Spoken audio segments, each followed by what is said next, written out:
I'd like to thank the City of Rancho Mirage and the Rancho Mirage Library for their continued support. Welcome to the World Report, Global Outlook. On again, off again, the summit bonanza. Can we really trust the North Koreans? And will they really give up their nukes? Also, tariffs and trade getting serious with China. How does that affect the North Koreans? That's the first thing I want to start with, Maury, is no one's ever gotten tough with China before. We mentioned that in the last segment. Trump is finally standing up to China and giving them a little bit of pushback. That is definitely having an impact on how Kim Jong-un is responding to the entire nuclear development. Kim Jong-un wouldn't exist without China.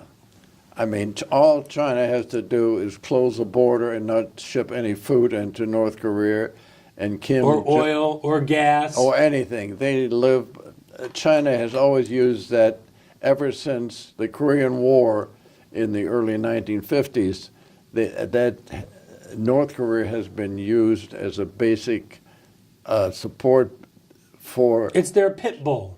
It's a pit bull. That they can let out of the gate whenever they want to terrorize the neighborhood and then put it back in the backyard when they need to. Well, it's always been the defense mechanism against anybody else trying to criticize China. China is building artificial islands in areas that don't even belong to them. Right.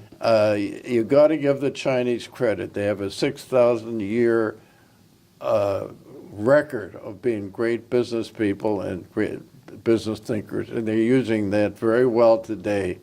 I think today I have to respect China for knowing how to use power in a way that makes them look good and let somebody who criticizes them look bad. So the whole North Korean summit, the nukes, the dismantling, the DMZ, China, tariffs, trade, that all interrelates with itself. Of course it does. And Trump's the only guy strong enough to stand up and push China and kind of give them a little shove. When you want to get your point across and you're dealing with a class full of idiots, you can just about say anything and they'll believe you because they don't have any counterpoints. I think this is what's happening in world policies today.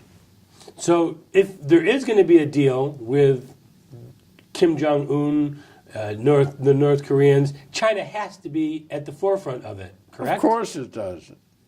China, I don't think we realize how far China has come. And, you go back to Chiang Kai-shek, and he was fighting with Mao Zedong, and they were beating each other up, and you had Taiwan. Taiwan has only 28 million people.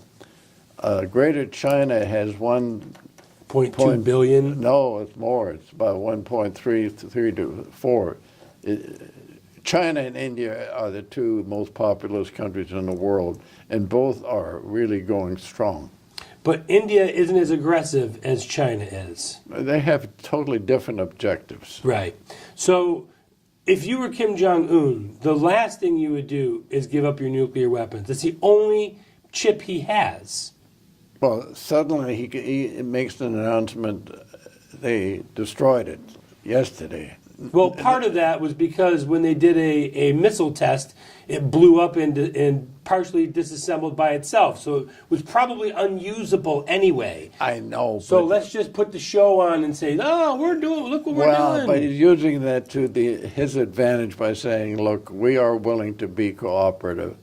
Those people do not change. They still have their long-term objectives. And Trump is the only guy who's smart enough to know that we're being had.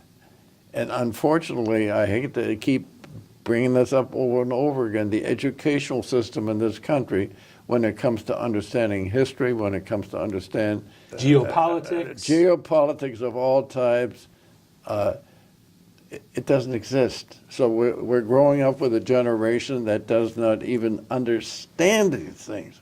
If you don't understand it, you go along with whatever the other guy tells you. How concerned are you, or should we be, about the Italian situation, the EU, Europe breaking apart? I mean, that's serious. Got some serious consequences now. Yes, as we speak today, it's already showing up. in the marketplace, that the fact is that it isn't any more Brexit. You know, when the British finally realized that being part of, they never gave up the pound. Give them credit for that. The pound is still most valuable. But they did basically enter into a United States of Europe with trading with no borders. They did not. Now, lately, in the last couple of years, the Prime Minister said, okay, we're going to leave Eurocom. Well, they haven't left yet because now they found out they signed up on a lot of things that they haven't done yet. And Brussels, which is the headquarters of Eurocom, is making it very tough for them to get out, very expensive. I think the European community thing was a farce to begin with. Being a European by background, I can tell you every country in Europe hates every other country, one way or the other. And making it a borderless society really, I think, was the worst thing they could have possibly done, because look at what we've had with all these migrants and immigrants, with these refugees coming in to all of these European countries. They're drastically changing, and in 2 or 3 generations, they're going to have the population. Well, Merkel, the Chancellor of Germany, should be ashamed of herself. They're bringing in the Muslims like they're going out of style, and Islamics are taking full advantage of it. So Germany has seen its best days going back to Otto von Bismarck, who was fired in the year 1908 by the Wilhelm II, who was the Emperor of Germany, because his wife thought he was taking too much power. But you know, the history of Germany since then, they are so blackened by the horrors that they perpetrated on Jews and other undesirable people. It's still very difficult for anybody to really grasp that they would take people, put them into a gas chamber, and get rid of them. You know, I have to bring up a personal item. My grandmother, who I love very dearly, very rich woman, she used to travel from Germany to Switzerland long after our family left. And then when Hitler decided to declare war against the United States of America, that border was closed. And the Swiss banks stole all that money. I can say that, and I dare them to counter that. Why do you think the Swiss banks are doing so much money? They've stolen not only from the Jews, but they stole it from the Nazis, who had stolen that from the countries that they invaded. So that's not their money. That's some money that was stolen or taken away. And you can look at any comparison of bank value, and Switzerland is right on top. I'd like to thank the City of Rancho Mirage and the Rancho Mirage Library for their continued support.